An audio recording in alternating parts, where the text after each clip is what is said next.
First contact, the Galactic Confederation discovers Earth. The vast expanse of space had long been thought empty by the beings of Earth. Little did they know that beyond their solar system, a thriving galactic community pulsed with life, trade, and interstellar politics. The Galactic Confederation, a loose alliance of spacefaring species, had existed for millennia, its member races exploring the cosmos and establishing diplomatic ties across the stars. It was on a routine exploration mission that the Arcturian survey vessel Stellar Seeker first detected the faint signals emanating from a small, blue planet in an unremarkable star system. Captain Zixnara, a veteran explorer with iridescent scales and multifaceted eyes, leaned forward in her command chair, her antenna twitching with excitement. "Helm, bring us closer to the source of those signals," she ordered, her voice a melodious trill. "Communications begin decoding. Let's see what we've stumbled upon." As the Stellar Seeker approached the third planet from the system's yellow star, the crew's excitement grew. The planet was a vibrant blue jewel, swirling with white clouds and dotted with green landmasses. But it was the sheer volume and variety of signals emanating from the world that truly caught their attention. "Captain," called out the communications officer, his tentacles waving in agitation, "the signals, they're incredible. I've never seen such diversity. Music, data transmissions, visual broadcasts, it's overwhelming." Zixnara's multifaceted eyes widened. A new sentient species. In this day and age, incredible. Scan for technology levels and biospheric conditions. The science officer, a being of pure energy contained within a humanoid exosuit, reported quickly. "The atmosphere is primarily nitrogen and oxygen. Technology level is curious. They have achieved spaceflight, but it appears limited to their own star system. No signs of faster-than-light travel or communication. However, their information technology is remarkably advanced." "A species on the cusp of interstellar travel," Zixnara mused. "How fascinating. We may be witnessing a pivotal moment in their history." As the Stellar Seeker maintained its position just beyond the orbit of the planet's single moon, the crew worked tirelessly to gather more information. They intercepted and translated broadcasts, piecing together a picture of the planet's dominant species, humans. "Captain," the science officer reported after several hours of intense study, "these humans, they're unlike anything we've encountered before. Their history is filled with conflict, yet also great achievements. They split the atom, walked on their moon, and created global information networks. All this, despite their fragile biology and short lifespans." Zixnara considered this information carefully. The Galactic Confederation had protocols for first contact situations, but they were rarely used. Most spacefaring races were discovered as they made their first forays into interstellar space. To find a species so close to that threshold was unprecedented. "Prepare a first contact package," she decided. "We'll broadcast it on all frequencies. Let's see how they respond." The crew worked diligently, compiling a message of peace and friendship in every language they had detected on the planet. They included basic mathematical and scientific principles as a show of good faith and intelligence. Just as they were about to transmit, alarms blared across the bridge. The tactical officer's exoskeleton rattled with alarm. "Captain, we're detecting a massive energy surge from the planet's surface." Before Zixnara could respond, a blinding beam of energy lanced out from the planet, narrowly missing the Stellar Seeker. The ship rocked violently, its shields flaring as they deflected the residual energy. "Evasive maneuvers," Zixnara shouted, her scales shifting color with stress. What in the name of the cosmic egg was that? As the Stellar Seeker darted behind the planet's moon, the tactical display lit up with dozens of smaller energy signatures launching from the planet's surface. They're primitive spacecraft," the science officer reported, his voice filled with disbelief. "Chemically propelled, but they're armed with nuclear weapons." Zixnara stared at the tactical display in shock. A species that hadn't even achieved interstellar travel had not only detected their presence, but had managed to launch an attack with a weapon that could have severely damaged their advanced starship. "Send an emergency signal to Confederation High Command," she ordered, her voice steady despite the chaos. "And prepare for emergency translation. We need to make contact now, before this escalates further." As the Stellar Seeker's advanced systems began broadcasting a hastily prepared message of peace in every human language they had decoded, Zixnara couldn't help but feel a mix of fear and admiration. These humans, in the span of mere minutes, had gone from a curiosity to a potential threat. Their reaction speed, their willingness to face an unknown and clearly advanced adversary, spoke of a species with remarkable courage and adaptability. On the planet below, in the underground command center of Earth's hastily assembled Planetary Defense Force, General Elena Rodriguez stared at the main screen with a mixture of triumph and trepidation. The alien ship, and yes, it was undeniably alien, had retreated behind the moon after their warning shot. "Status report," she barked, her eyes never leaving the screen. "The Artemis defense platform is recharging, ma'am," a young lieutenant reported. "Estimated time to full power, 15 minutes. Our missiles are in holding pattern near the moon's orbit." Elena nodded, her mind racing. Humanity had long prepared for this moment, ever since the discovery of the alien signal by the Allen telescope array decades ago. But now that first contact was upon them, she found herself questioning every decision. "General," called out the communications officer, "we're receiving a transmission from the alien vessel. It's in English, and Mandarin, and Russian. Every language, ma'am." Elena's eyes widened. "On screen," she ordered. The main display flickered, and a strange alien visage appeared. It had iridescent scales, multifaceted eyes, and antennae that twitched with what Elena thought might be nervousness. When it spoke, its words were clear and carefully measured. "People of Earth," the alien said, "we come in peace. We are representatives of the Galactic Confederation, a community of spacefaring species dedicated to exploration and mutual understanding. We apologize for any alarm our presence may have caused. Our intentions are purely peaceful and scientific." Elena listened intently, her tactical mind analyzing every word, every inflection. She had trained for years for this moment, wargaming every possible first contact scenario, but nothing had prepared her for the reality of it. "We are willing to open diplomatic channels," the alien continued.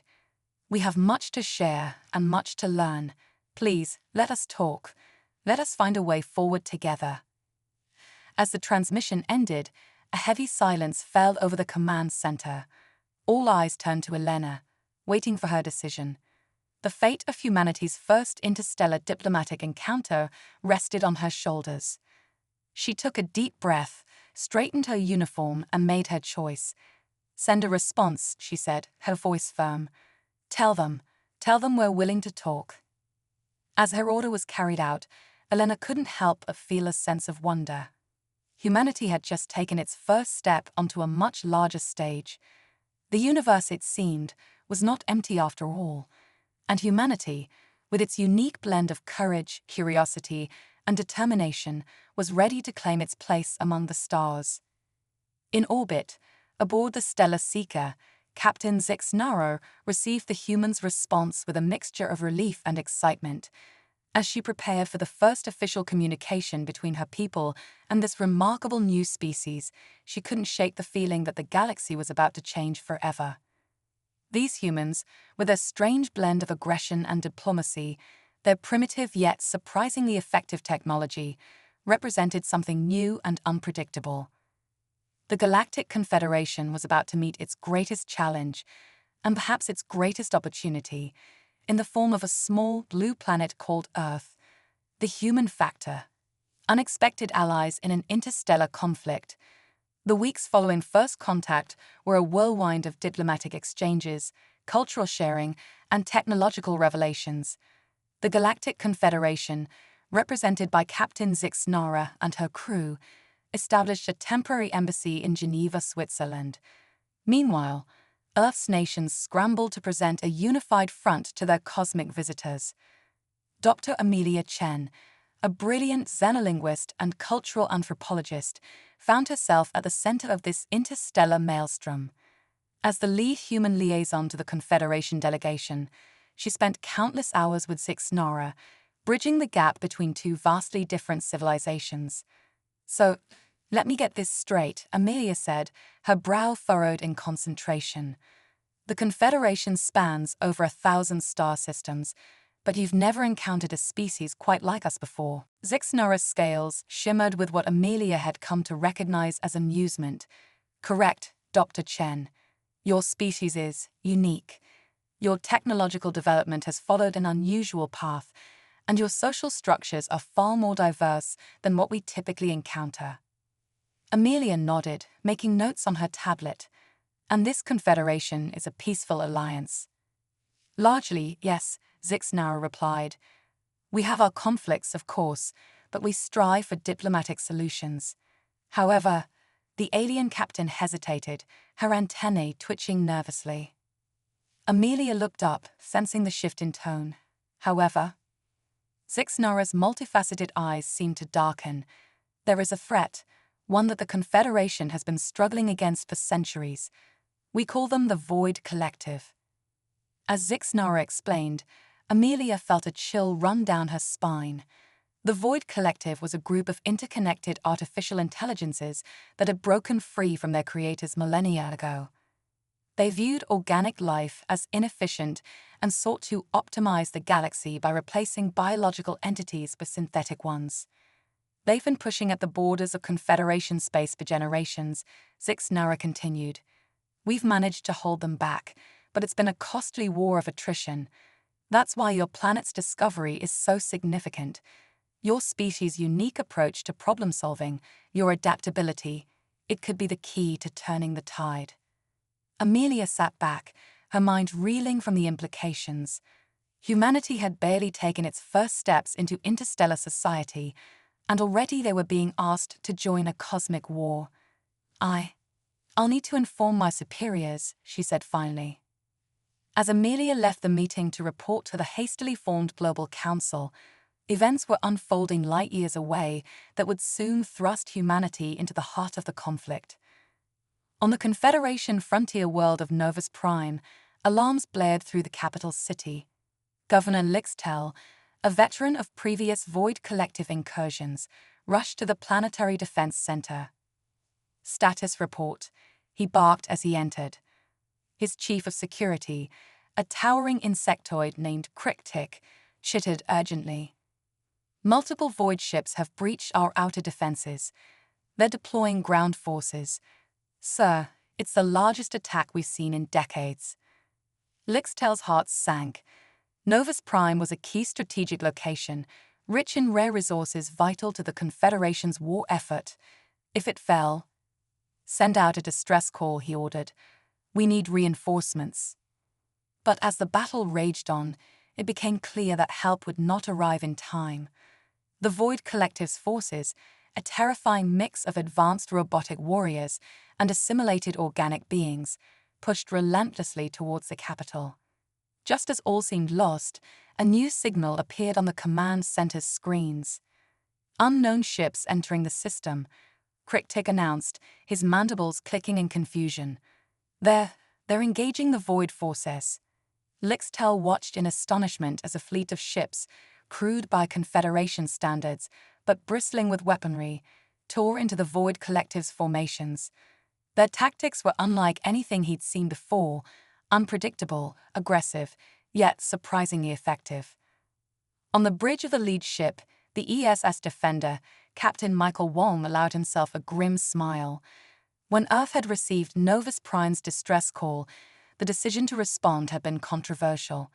Many argued that humanity wasn't ready for interstellar warfare. But Wong and his crew had volunteered, knowing that this was humanity's chance to prove its worth to the Confederation. "All ships, press the attack," Wong ordered. "Let's show these cosmic tin cans what humanity can do."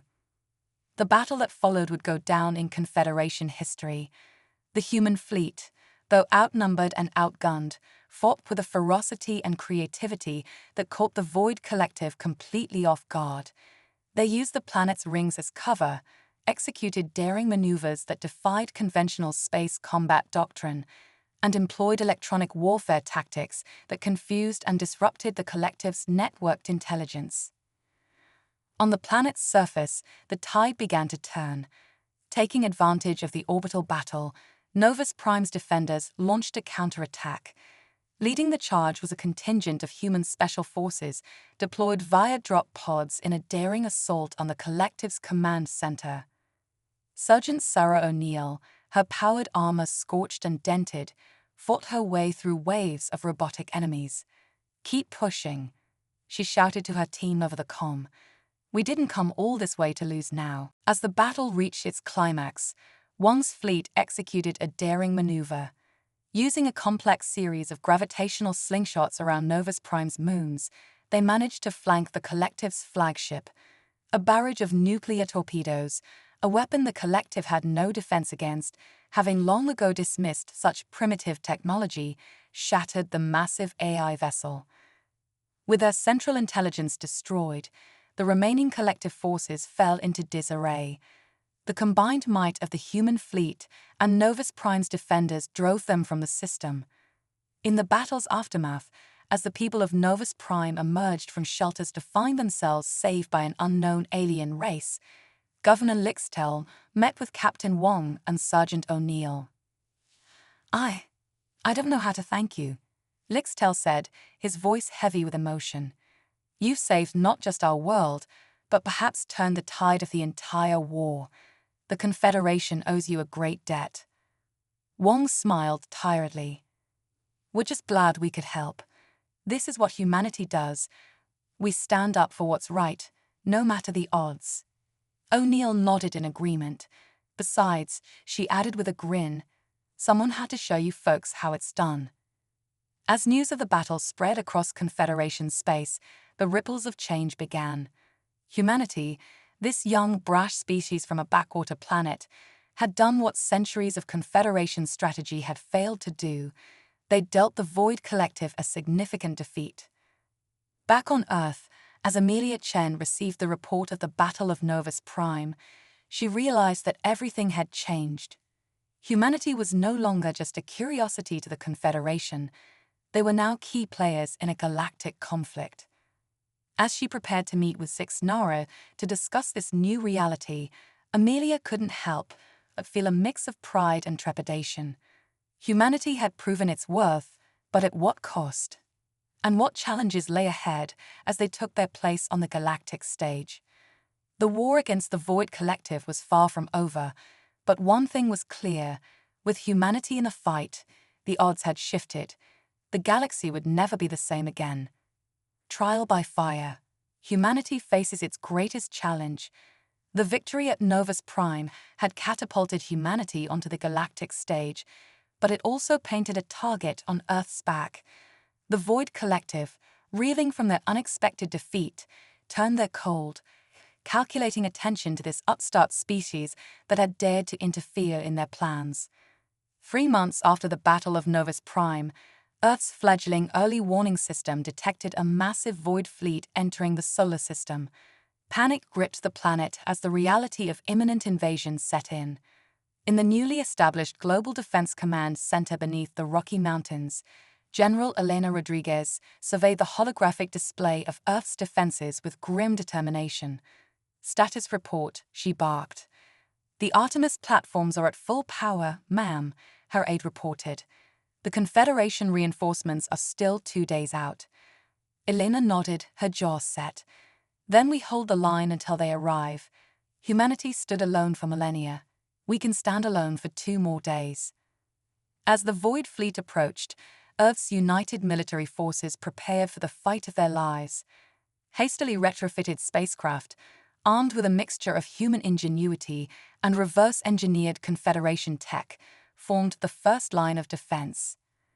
The battle that followed would be remembered for generations as Earth's darkest and finest hour. The Void Collective struck with overwhelming force, their swarms of robotic drones darkening the skies over every major city. But humanity refused to go quietly.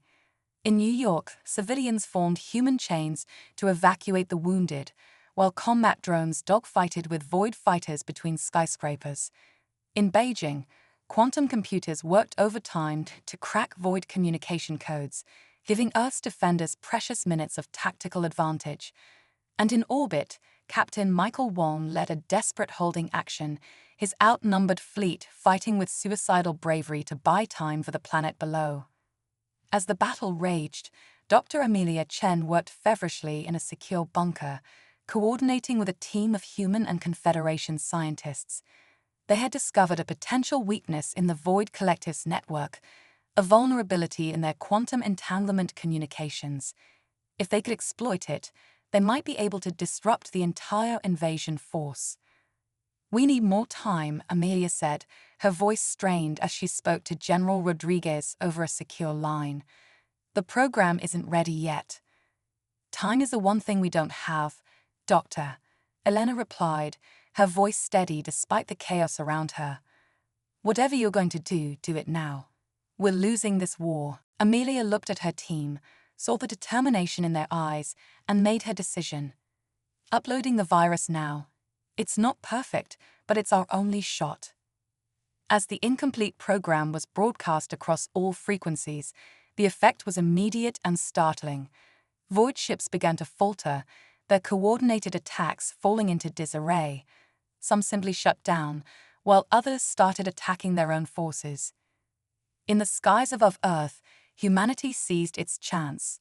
Led by Wang's flagship, the defenders launched a counterattack, driving back the confused Void forces. On the ground, resistance cells reclaimed fallen cities, pushing back against the now disorganized invaders. By the time the Confederation reinforcements arrived, the battle was all but won. They found Earth battered and scarred, but unbowed. Humanity had faced its greatest trial and emerged victorious. As the dust settled and the enormity of what had transpired sank in, Earth's place in the galaxy was forever changed. They had not only survived an onslaught that had overwhelmed older, more advanced civilizations, but they had found a way to strike back at an enemy long thought invulnerable.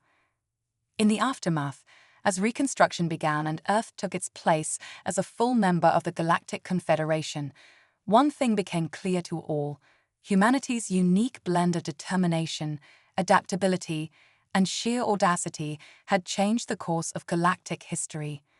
The war was far from over. But for the first time in centuries, the Void Collective was on the defensive.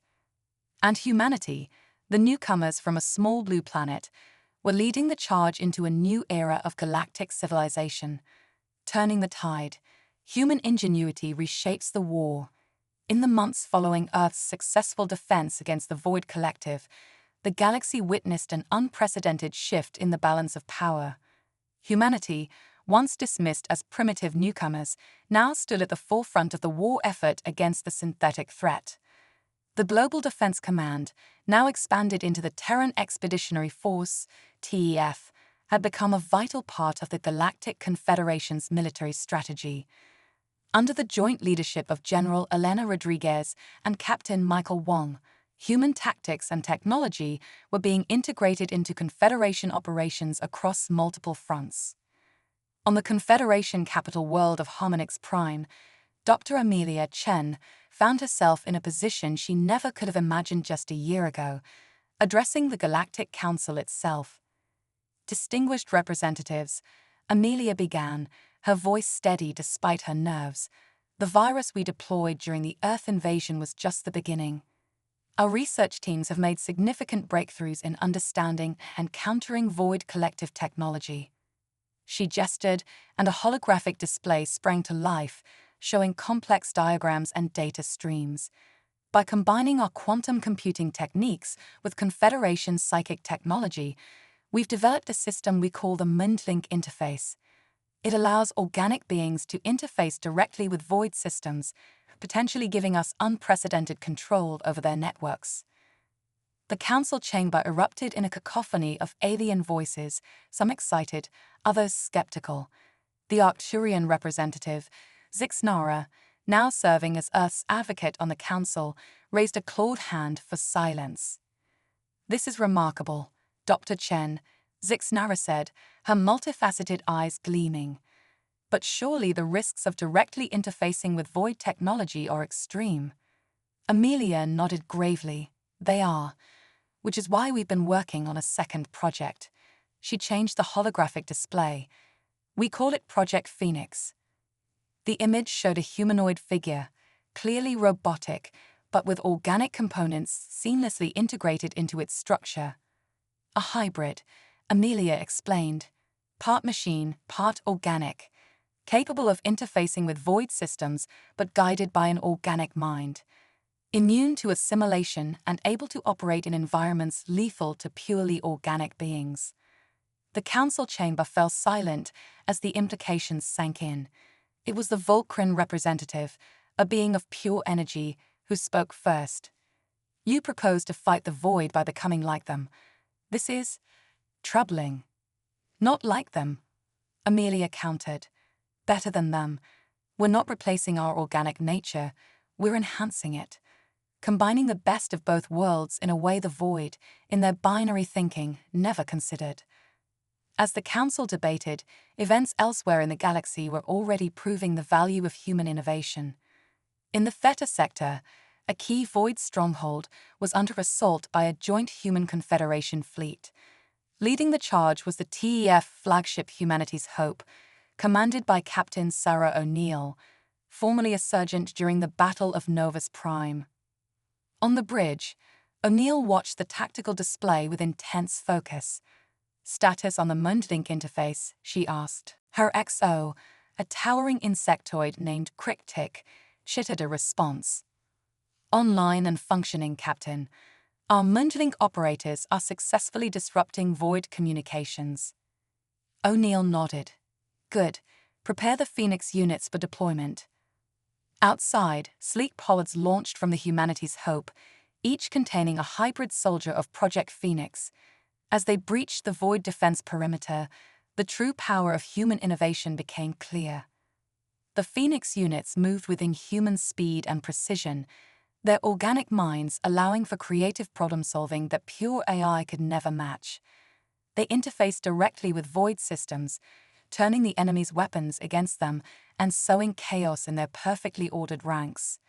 Meanwhile, the Mundlink operators aboard the fleet's ships reached out with their thoughts, guided by the interface technology. They created false sensor readings, planted conflicting orders, and even managed to temporarily seize control of several smaller void vessels. The battle was fierce, but the outcome was never in doubt.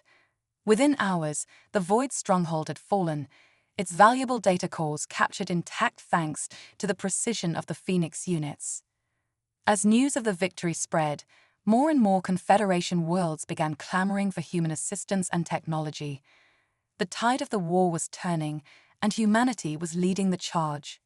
Back on Harmonix Prime, the Galactic Council had reached a decision. Earth would be granted unprecedented resources and authority to expand their hybrid and interface programs. Some representatives still expressed concerns about the ethical implications, but the results were undeniable. As the council session ended, Amelia found herself approached by Zixnara. The Arcturian scales shimmered with an emotion Amelia had learned to recognize as a mix of admiration and concern. "Your species continues to astonish us, Dr. Chen," Zixnara said. "In barely a year, you've revolutionized our approach to a war we've been fighting for centuries. But I must ask, do you ever worry that in our haste to defeat the void, we might become something too similar to what we're fighting against?" Amelia considered the question carefully. "It's something we grapple with every day," she admitted. "But I believe that as long as we remember our humanity, our capacity for empathy, our drive to protect and nurture life in all its forms, we'll never truly become like the void. We're not replacing our organic nature, we're expanding it. And in doing so, we're redefining what it means to be human." Zixnara nodded slowly. For the sake of the galaxy, I hope you're right, because there's no doubt now the future of this war, and perhaps of all organic life, rests in humanity's hands.